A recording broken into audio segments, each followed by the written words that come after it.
संसारमा यस्ता 3 ठाउँहरू छन् जहाँ पुगेपछि मानिसहरूको हातखुट्टा काप्न थाल्छ। सबैभन्दा पहिले कुरा गरौं आकाशे भर्याङ अर्थात् स्काई लेडरको।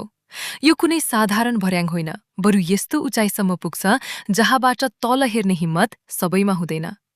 यहाँ हरेक पाइला निकै सावधानीपूर्वक चाल्नुपर्छ, किनकि अलिकति असावधानीले पनि डर झन बढाउन सक्छ।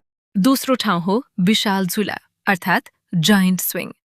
कल्पना गर्नुहोस्, तपाई 100 फिटको उचाइमा एउटा झुलामा बस्नु भएको छ।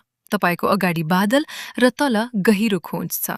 झुला चल्न सुरु गर्ने बित्तिकै मुटुको धड्कन तेज हुन्छ र रोमाञ्च आफ्नो चरम सीमामा पुग्छ। अब आउँछ सबैभन्दा चर्चित ठाउँ, सिसाको पुल अर्थात् ग्लास ब्रिज। यो पुल पारदर्शी सिसाबाट बनाइएको छ र यति धेरै उचाइमा अवस्थित छ कि यसमा हेर्दा आफू हावामै झुन्डिएको जस्तो महसुस हुन्छ। तल हेर्दा गहिरो खोज देखिन्छ, जसका कारण धेरै मानिसहरू केही पाइला हिँडेपछि नै आत्तिन्छन्। अचम्मको कुरा के छ भने हरेक वर्ष संसारभरबाट हजारौं पर्यटकहरू केवल एउटा अनौठो र सनसनीपूर्ण अनुभव लिन यी ठाउँहरूमा आउँछन्। केही मानिसहरू बाटोमै हिम्मत हार्छन् भने केही अन्तिमसम्म पुगेर आफ्नो साहसको प्रमाण दिन्छन्।